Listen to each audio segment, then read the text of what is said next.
কল্পনা করুন এমন একটি প্রাচীর যা তৈরি করতে ৫ লক্ষ মানুষের জীবন দিতে হয়েছিল। এই প্রাচীর তৈরি হতে সময় লেগেছিল প্রায় ২০০০ বছর, আর এর খরচে বহু সাম্রাজ্য দেউলিয়া হয়ে গিয়েছিল।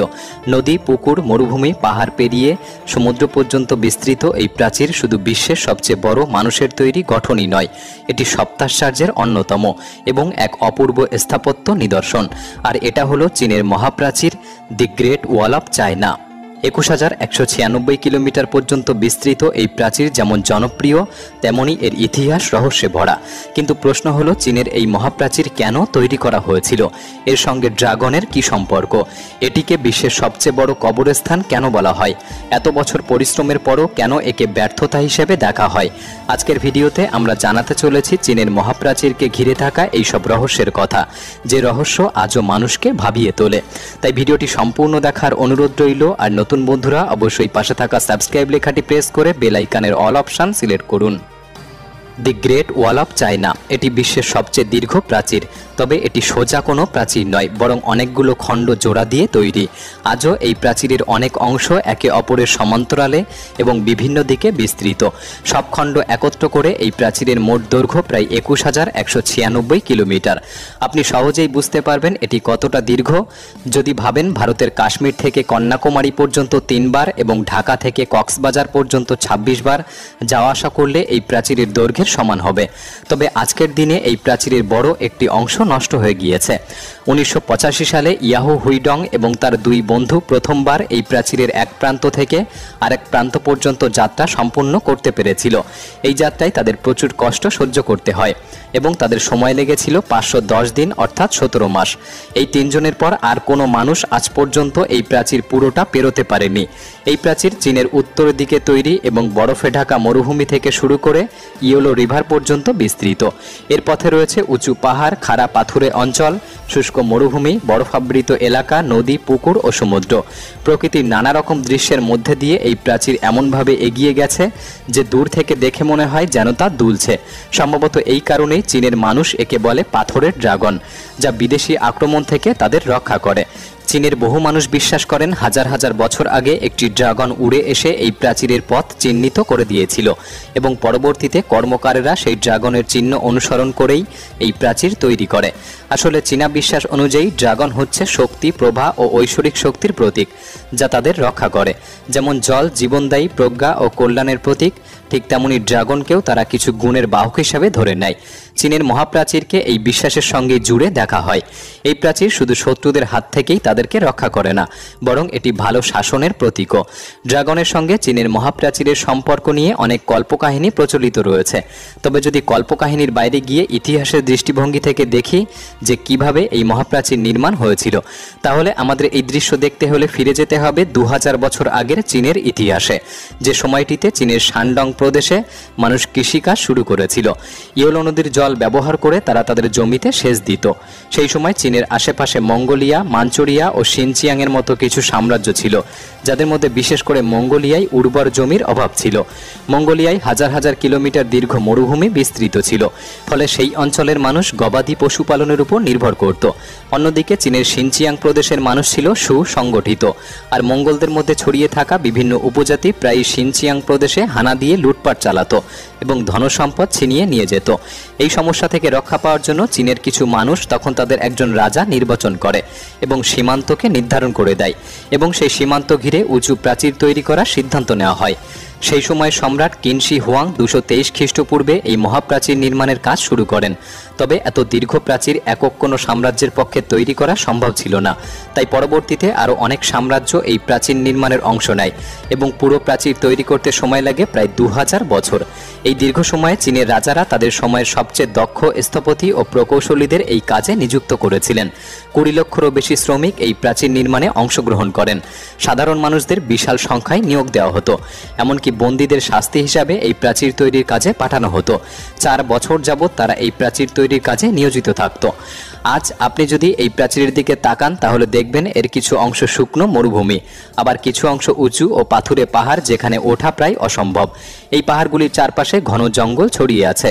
এমন কঠিন পরিবেশে মহাপ্রাচীরের নির্মাণের সময় শ্রমিকদের প্রচণ্ড কষ্ট সহ্য করতে হয়েছিল। বলা হয় টানা 2000 বছর ধরে প্রাচীর তৈরির কাজ এমন গতিতে চলত যে শ্রমিকরা বছরের পর বছর নিজেদের বাড়িতে ফিরতে পারত না। প্রতিদিন 16 থেকে 18 ঘন্টা পর্যন্ত কাজ করতে হতো, অথচ ঠিকমতো পেট ভরে খেতেও পেত না। চীনের নিষ্ঠুর শাসকরা তাদের উপর অমানবিক নির্যাতন করত। বরফ ঠান্ডায় শ্রমিকদের প্রাচীরের আশেপাশেই ঘুমোতে হতো, ফলে অনেকে ঠান্ডা ও রোগে মারা যেতেন। কেউ কেউ না খেতে পেয়েও মারা যেতেন, আবার কেউ কেউ প্রাচীর বানাতে গিয়ে খাদের মধ্যে পড়ে প্রাণ হারাতেন। এত দ্রুত কাজ চলত যে মৃতদের গ্রামে বা শহরের দিকে নিয়ে যাওয়ার সময়ও দেওয়া হতো না, বরং প্রাচীরের পাশেই গর্ত খুঁড়ে তাদের কবর দেওয়া হতো। একটি হিসাব অনুযায়ী চীনের মহাপ্রাচীর তৈরির মূল অংশের কাজ শুরু হয়েছিল খ্রিস্টপূর্ব 1800 সালে।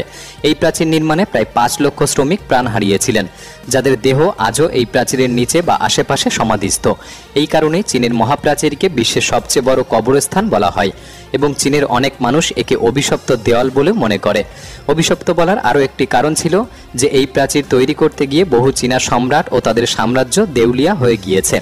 যাই হোক, তাহলে এখন প্রশ্ন আসে, সেই সময় যখন সিমেন্টই আবিষ্কার হয়নি, হাজার হাজার বছর আগে কিভাবে এত শক্তপোক্ত একটি প্রাচীর তৈরি করা সম্ভব হয়েছিল? আসলে চীনের মহাপ্রাচীর তৈরি করতে ইটের ব্যবহার করা হয়, যে ইট মাটি দিয়ে তৈরি করা হতো এবং ঘন্টার পর ঘন্টা চুল্লিতে পুড়িয়ে শক্ত করা হতো। তবে এই ইটগুলির আকার ছিল আজকের ইটের তুলনায় প্রায় 4 গুণ বড়।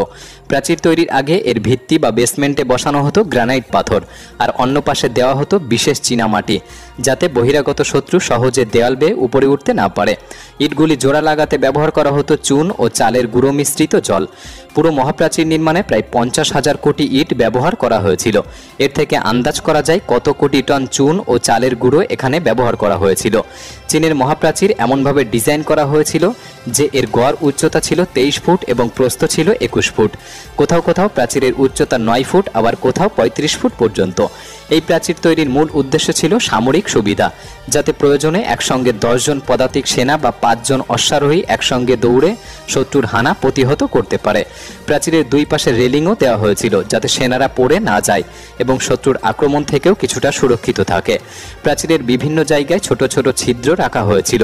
বলা হয় কিছু ছিদ্রে এমন অস্ত্র বসানো ছিল যেগুলি শত্রুদের উপর গুলি বা শেল ছুড়ে মারত, আবার কিছু ছিদ্র দিয়ে তীরও ছোড়া হতো।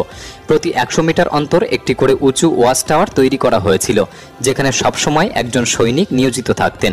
দিনে শত্রু আসার খবর দিতে তিনি পতাকা ওড়াতেন বা ঘণ্টা বাজাতেন, আর রাতে আগুন জ্বালিয়ে সংকেত দিতেন। এইসব টাওয়ারের নিচে ছোট ছোট ঘর ছিল, যেখানে 25 জন করে সৈন্য থাকতে, খেতে এবং বিশ্রাম নিতে পারে। পুরো প্রাচীর জুড়ে এমন প্রায় 25,000 ওয়াচ টাওয়ার ছিল, যাতে প্রায় 6 লক্ষ সৈন্য থাকতে পারে। এছাড়া মহাপ্রাচীরের নিচে অনেক গোপন সুড়ঙ্গ তৈরি করা হয়েছিল, যেগুলোর মাধ্যমে সৈন্যরা এক জায়গা থেকে অন্য জায়গায় যেতে পারে এবং এগুলোর পথ শুধুমাত্র তারাই জানত। চীনা সরকার অনেক সুড়ঙ্গ আবিষ্কার করলেও আজও হাজার হাজার সুড়ঙ্গ রয়েছে যেগুলির প্রবেশ ও বেরোনোর পথ কেউ জানে না। এই সুড়ঙ্গগুলির মধ্যে বহু গোপন তথ্য আজও লুকিয়ে রয়েছে। তাহলে ভাবুন, এত বড় ও মজবুত প্রাচীর থাকা সত্ত্বেও একে অনেকেই ব্যর্থ প্রকল্প বলে মনে করে, এবং এর কারণ হলো এই প্রাচীর থাকার পরও মঙ্গল এবং অন্যান্য বিদেশি আক্রমণকারীরা চীনে হামলা করতে সক্ষম হয়েছিল। ত্রয়োদশ শতকে বিশ্বের সবচেয়ে ভয়ঙ্কর শাসক চেঙ্গিস খান এই প্রাচীর অতিক্রম করে চীনে প্রবেশ করে। এরপর 1550 সালেও মঙ্গলরা এই প্রাচীরে হামলা চালায়।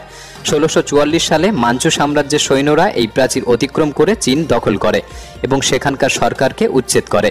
এর ফলে মিং বংশের পতন ঘটে এবং শুরু হয় কুইং বংশের শাসন, যা 20 শতক পর্যন্ত টিকেছিল। এই সময় মঙ্গোলিয়াও চীনের অন্তর্ভুক্ত ছিল। অর্থাৎ একদিক থেকে দেখতে গেলে এই প্রাচীরের কোনো কার্যকারিতাই তখন ছিল না। তবে দ্বিতীয় বিশ্বযুদ্ধের সময় চীনা সেনাবাহিনী এই প্রাচীরকে কাজে লাগিয়ে সৈন্যদের প্রশিক্ষণ দিয়েছিল এবং জাপানি বাহিনীকে ঠেকানোর চেষ্টা করেছিল। যাই হোক, সব মিলিয়ে চীনের ইতিহাসে এই প্রাচীরের গুরুত্ব অনেক। আজও প্রতি বছর 1 কোটিরও বেশি পর্যটক এই প্রাচীর দেখতে চীন সফর করে। হাজারো রাজত্বের পতনের সাক্ষী, লাখো প্রাণের বলিদানে দাঁড়িয়ে থাকা এই প্রাচীর শুধু ইট আর পাথরের গাঁথনি নয়, এটি এক জীবন্ত ইতিহাস। ভিডিওটি কেমন লাগলো কমেন্ট বক্সে লিখে জানাতে পারেন। ভিডিওটি ভালো লাগলে একটি লাইক করতে পারেন। তাহলে দেখা হচ্ছে পরবর্তী নতুন একটি এপিসোডে। ধন্যবাদ।